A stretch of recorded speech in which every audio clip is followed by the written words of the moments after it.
గురుగారు, దేవాలయంలో దేవతామూర్తుల ఆరాధనలో హారతిని వెలిగిస్తారు కదా, ఈ హారతి వల్ల కలిగే ప్రయోజనాలేంటి? హారతి దైవానికి సంబంధించిన దివ్య దర్శనాన్ని మనకు కలిగింపజేసేది మాధ్యమం. వృక్షం నుంచి వెలువడేటటువంటి జిగురు పదార్థం హారతి రూపంలో మనం స్వీకరిస్తున్నాం.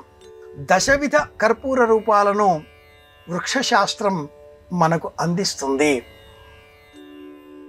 ఈ సమయంలో యదాంజనం త్రైకకుదం, కంటికి సంబంధించిన దృష్టి అర్చామూర్తి పైన ప్రసరితం కావాలి.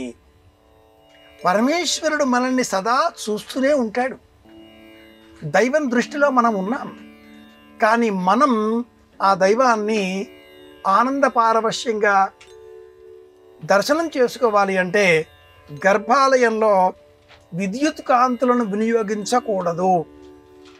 కర్పూర దీప కాంతులలోనే ఆ దైవ దర్శనం మనం చేసుకోవలసి ఉంటుంది. ఏకహారతి, ద్విహారతి, పంచహారతి, నక్షత్రహారతి, పూర్ణహారతి అన్న పేరిట పూర్వకాలంలో 5 విధాలుగా ఉండే హారతులే ఉండేవి. ఆగమశాస్త్ర నియమాలకు అనుకూలంగా వీరశైవ ఆచారాలలో ఉండే పలు విధములైన హారతులను ఈనాటి కాలంలో నందిహారతి, సింహహారతి, నాగహారతి అనేటటువంటి వాటిని జోడించి నదీమ తల్లులకు హారతులు, కొండలకు హారతులు, శిఖరానికి హారతులు, ఆలయం సంపూర్ణ రూపానికి హారతులు అంటూ పరిపరి విధాలుగా ఈనాటి కాలంలో పలువురు ఆచరిస్తూ ఉన్నారు, పాటిస్తూ ఉన్నారు.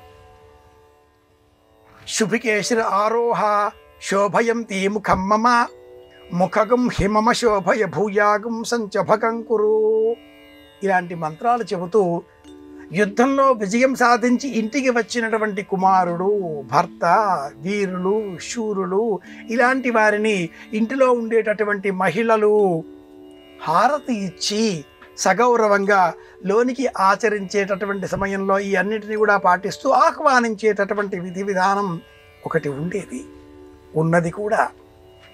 ఈ హారతి విషయంలో సున్నము నీరు, అందులో కాసింత పసుపు కలిపితే చందనం లభిస్తుంది. చందనంతో ఈ హారతి తీయాలి.